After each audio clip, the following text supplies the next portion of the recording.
ठीक है, तो लास्ट वाले सेशन से ही स्टार्ट करते हैं। 5-10 मिनट तक उसका रिकैप ले लेते हैं कि क्या क्या हुआ था। तो लास्ट क्लास में सबसे पहले स्टार्ट किए थे सम इफ फंक्शन से। तो उसमें हम लोग क्या किए थे कि कंट्री, ईयर और मंथ अगर मुझे दिया हुआ है एज ए इनपुट, तो उस बेसिस पे टोटल नंबर ऑफ केसेस कितना होगा, टोटल डेथ कितना होगा, ये दोनों हमने कैलकुलेट किया था। तो अगर देखा जाए फंक्शन, तो सबसे पहले होता है सम इफ का पहला जो पैरामीटर होता है वो होता है सम रेंज। तो मतलब कि जिस चीज का, मतलब जिस कॉलम का तुमको सम निकालना है वो कॉलम यहाँ पे प्रोवाइड करते हैं। फिर उसके बाद से एक सीरियल में आता है criteria range, criteria, criteria range, criteria. तो 1 के साथ 1, 2 के साथ 2, मतलब कि पहला रेंज तुमको देना है क्राइटेरिया का, और उस रेंज में तुम क्या क्राइटेरिया खोज रहे हो वो प्रोवाइड करना है। फिर अगला रेंज क्राइटेरिया का देना है, और उस रेंज में तुम क्या ढूंढ रहे हो वो देना है। तो इस तरह करके क्राइटेरिया और रेंज का एक एक पेयर बनता है। ठीक है, तो ये मल्टीपल हो सकता है, इसीलिए सम इफ्स बोलते हैं, क्योंकि इसमें एक से ज्यादा कंडीशंस के बेसिस पे तुम सम निकालते हो। तो उस बेसिस पे हमने ये 3 कंडीशंस दिए थे। पिछले वाले डेटा से हमने क्या किया था कि पूरा कंट्री का कॉलम जो है हमने ऐसे एज इट इज रेंज दिया था, और उसके बाद से क्राइटेरिया में उसे चूज किया था।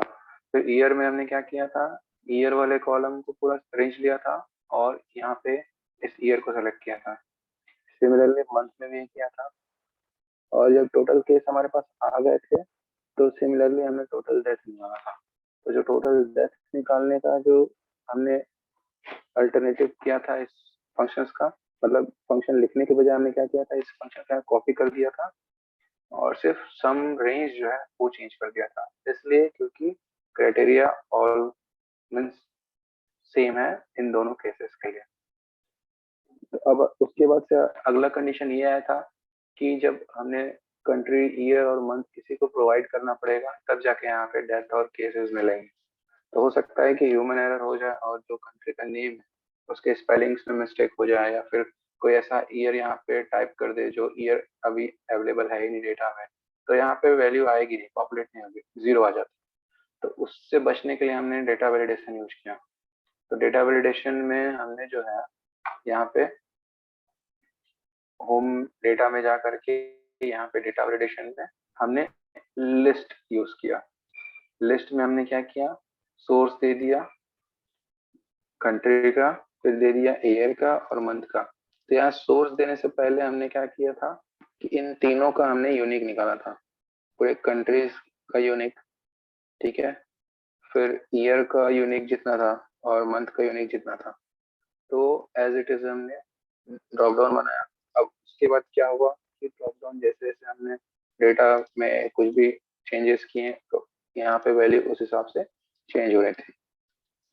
तुमने वो एक बार बताओगे कि अगर ह्यूमन एरर हुआ तो क्या होता है, जो जैसे वहां पर बर्लिन के लाइक इंस्टेड ऑफ बर्लिन वो बेनिन था, तो what you said regarding that, एक बार बता सकते हो? हम्म, ठीक है, तो यहाँ पे अब मैंने ये हटा दिया है डेटा वैलिडेशन। ठीक है, तो अब यहाँ पे मान लो अफगानिस्तान है, मैंने यहाँ पे अफगानिस्तान को पेस्ट किया है, तो वैल्यू आ रहा है, ठीक है, क्योंकि डेटा में अवेलेबल है। हाँ तो अब हाँ। यहाँ पे हो सकता है कि यहाँ पे अफगानिस्तान में डबल ए किसी ने डाल दी, अच्छा, तो ये तब हो कुछ सकता नहीं आएगा। अच्छा, है। नहीं, समझ गए। ये जीरो ओके। हो जाएगा, और ये लुकअप अगर लगा हुआ है तो वहाँ एरर आ जाएगा। वी लुकअप का यही मतलब है कि you have a data set जिसमें ये सब अगर वेरिएबल्स है, तो वी लुकअप मतलब you are looking up the data कि एक कंट्री का क्या क्या स्पेसिफिक डेटा हो सकता है without looking through the entire excel की वन बाय वन देखने से। Like it's better to do this way, right? Hmm, अच्छा, समझ गए। ठीक है, तो इस कंडीशन, मतलब इस एरर से बचने के लिए हमने ये लगाया। तो अब जब यहाँ एरर आ ही चुका है तो इस एरर से बचने के लिए, मतलब ये एरर ना शो हो, इससे बचने के लिए हम लोग इफ एरर यूज करते हैं। तो हो सकता है कि कभी कभार डेटा हो तुम्हारे पास ऐसा जिसमें सारी चीजें अवेलेबल ना हो, बट इंस्टेड तुमको उसके लिए VLOOKUP लगाना ही लगाना है, और तुम्हें मालूम है कि हैशटैग NA आएगा ही आएगा वैल्यू किसी किसी वैल्यूज के लिए, मतलब किसी किसी इनपुट के लिए ये वैल्यू आना ही आना है। तो ये जो दिख रहा है ये एक एरर है, और ये एरर देखने में अजीब लगेगा जब इसको तुम किसी के सामने प्रेजेंट कर रहे हो PPT में या फिर डैशबोर्ड में। तो ये जो वैल्यू दिखता है ना, इसको ना दिख के यहाँ पे कोई कस्टम मैसेज प्रिंट करना, या फिर अगर एरर आ गया तो क्या प्रिंट हो, तो उस केस में लेकर के एक फॉर्मूला है हमारे पास इफ एरर का। तो ऐसे क्या करते हैं कि जहां भी लुकअप फंक्शन या फिर जहां भी तुम्हें पता है कि आउटपुट में एरर आने के चांसेस हैं, तो वहां पे हम लोग आगे इफ एरर लगा देते हैं। ठीक है, तो इफ एरर में सिर्फ दो ही पैरामीटर होता है, वैल्यू दो, और अगर वैल्यू का आउटपुट एरर है तो एरर क्या, तुम उसके जगह पे क्या करना चाहते हो। तो वैल्यू के केस में हमने पूरा का पूरा एज इट इज वैल्यू दे दिया, ठीक है, कॉमा दिया। तो अब है कि अगर ये वैल्यू जो आया है इसका आउटपुट में अगर कोई तरह का भी एरर आएगा, तो यहाँ पे मुझे ये देना चाहिए कि नॉट फाउंड, ऐसा एक मैसेज आ जाए। ठीक है, तो अगर ये वैल्यू होगा हमारे पास तो VLOOKUP काम करेगा, अगर VLOOKUP नहीं काम कर रहा है तो एरर की जगह लिख देगा नॉट फाउंड। ठीक है, तो इफ एरर का यूज इस लिए करते हैं हम लोग लुकअप के साथ, और बहुत सारे अलग अलग फंक्शंस में भी इफ एरर का यूज करते हैं। और सिर्फ इफ एरर का यूज नॉट फाउंड ये दिखाने के लिए नहीं करते हैं, मतलब कोई कस्टम मैसेज प्रिंट करने के लिए नहीं करते हैं। हो सकता है कि अगर एरर आ रहा है तो उसके जगह हमें कोई और फॉर्मूला यूज करना, तो उस केस में हम नॉट फाउंड की जगह एक नया फॉर्मूला भी यहाँ पे डाल सकते हैं। नए फॉर्मूले में हम कर दिए कि ठीक है, अगर एरर आ रहा है तो तुम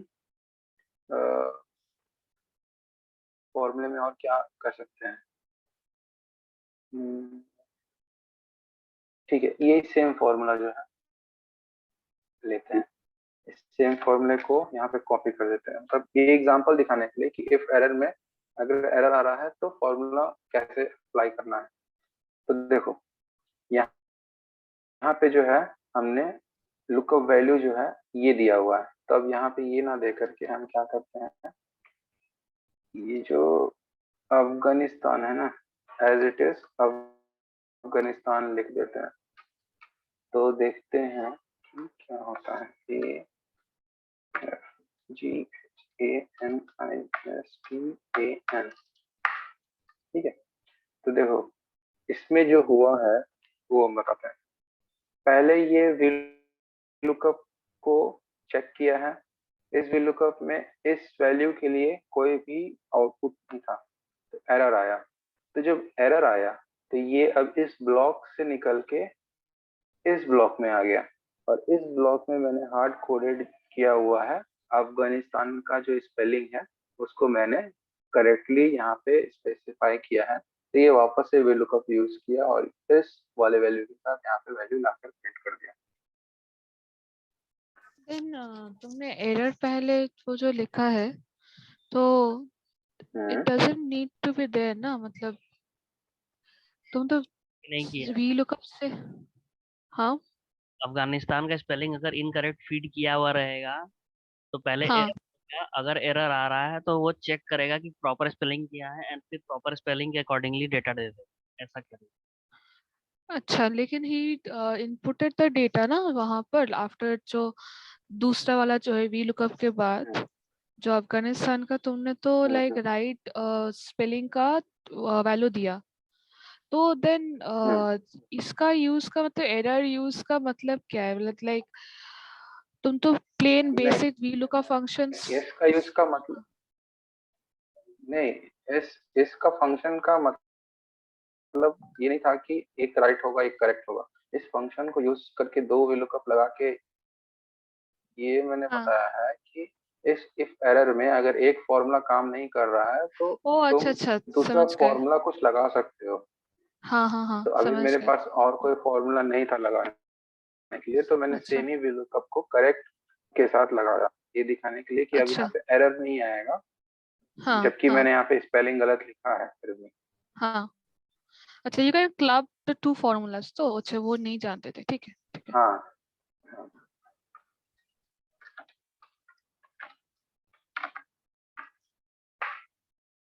ठीक है। तो ये था, तो सम इफ में ये दोनों केसेस निकाले हम, टोटल केसेस, टोटल दैट। फिर VLOOKUP में लगाए हमने कि अफगानिस्तान के रिस्पेक्ट में जो भी हमारे पास पॉपुलेशन है वो प्रिंट करे, मतलब यहाँ पे जो भी कंट्री अगर हम प्रोवाइड कर रहे हैं तो उस कंट्री के अकॉर्डिंग यहाँ पे पॉपुलेशन को प्रिंट करें। तो उसमें हमने VLOOKUP यूज किया। तो VLOOKUP यूज करने का जो है फॉर्मूला, उसमें पहला वैल्यू होता है लुकअप वैल्यू। तो लुकअप वैल्यू वो वैल्यू जिसके रिस्पेक्ट में तुम किसी टेबल में डेटा खोज रहे हो, ठीक है। तो मुझे जो जो भी डेटा खोजना है इस सेल के अकॉर्डिंग में ही खोजना है, मतलब इस सेल के रिस्पेक्ट में खोजना है। तो ये हमारा लुकअप वैल्यू है। तो अगला पैरामीटर होता है टेबल एरे, मतलब इस सेल को तुम किस टेबल में खोज रहे हो, ठीक है। तो इस सेल को हम इस टेबल में खोज रहे हैं, ये जो हमारा कोविड का डेटा है। बट अगेन एक और केस है कि जो तुम सेल यहाँ पे देख रहे हो वो इस टेबल का पहला कॉलम होना चाहिए, मतलब कि ये कॉलम जो अगर तुम खोज रहे हो यहाँ पर इसमें, तो जब टेबल सेलेक्ट करोगे टेबल एरे, तो उस टेबल एरे में तुम्हारा जो है लुकअप वैल्यू वाला जो कॉलम है वो फर्स्ट कॉलम होना चाहिए।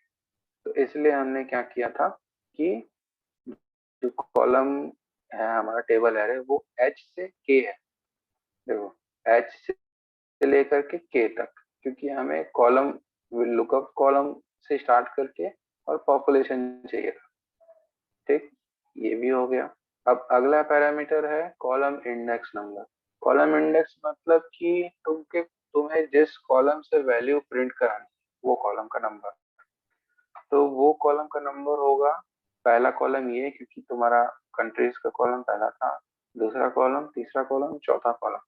तो यहाँ पे कॉलम का इंडेक्स है 4, क्योंकि तुम्हें फोर्थ वाले कॉलम से वैल्यू चाहिए। अब उसके बाद जो है एक ऑप्शनल पैरामीटर है। ऑप्शनल इसलिए क्योंकि इसके बगल में स्क्वायर ब्रैकेट्स लगे हुए हैं। तो स्क्वायर ब्रैकेट्स लगने का मतलब है कि वो पैरामीटर ऑप्शनल है, तुम्हें देना है दो, नहीं देना है, ठीक है। उनका एक कोई बाय डिफॉल्ट वैल्यू होगा, वो उसे ही पिक कर लेगा। तो यहाँ पे रेंज लुकअप है। तो रेंज लुकअप है कि तुमको जो वैल्यू प्रिंट करानी है वो क्या अप्रोक्सीमेट मैच कराना है कि एग्जैक्ट मैच कराना है। अगर एग्जैक्ट मैच कराना है तो तुम्हें फॉल्स डालना है या फिर जीरो लिखना है, और तुम्हें अप्रोक्सीमेट मैच कराना है तो तुम्हें ट्रू लिखना है या फिर वन लिखना है, ठीक है। तो हमारे केस में है कि हमें एग्जैक्ट वैल्यू चाहिए, तो हमने यहाँ पे फॉल्स प्रोवाइड किया और ब्रैकेट क्लोज करके यहाँ पे VLOOKUP यूज करके कंट्री के रिस्पेक्ट में पॉपुलेशन निकाला। तो इसमें दो चीज ध्यान देने वाली है कि इस लुकअप का जो सेल है, जिसके मतलब लुकअप वैल्यू है जो तुम्हारा, वो तुम्हारे टेबल में पहला कॉलम होना चाहिए टेबल एरे में। दूसरा, जो लुकअप है वो तुम्हारा सिर्फ लेफ्ट टू राइट ही देख सकता है, द वैल्यू को फाइंड कर सकता है। अफगानिस्तान के रिस्पेक्ट में तुम टोटल डेथ नहीं बता सकते हो VLOOKUP यूज करके। तुम अफगानिस्तान को यूज करके अब उसका कंट्री कोड बता सकते हो, उसका टेरिटरी कोड बता सकते हो, उसका पॉपुलेशन बता सकते हो, उसका कॉन्टिनेंट बता सकते हो, बट ये बैक साइड का जो भी डेटा है वो तुम नहीं बता सकते। ये VLOOKUP का एक डीमेरिट है, ठीक है। तो VLOOKUP यूज किया हमने।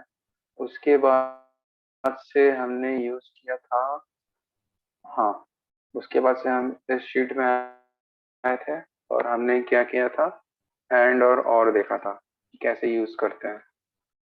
ठीक, तो एंड और का मतलब है कि और का केस का मतलब होता है कि एक तरह से लॉजिकल गेट समझो कि तुम कोई क्राइटेरिया अंदर फेड कर रहे हो और उसका रिजल्ट दो ही हो सकता है, या तो ट्रू हो सकता है या तो फॉल्स हो सकता है।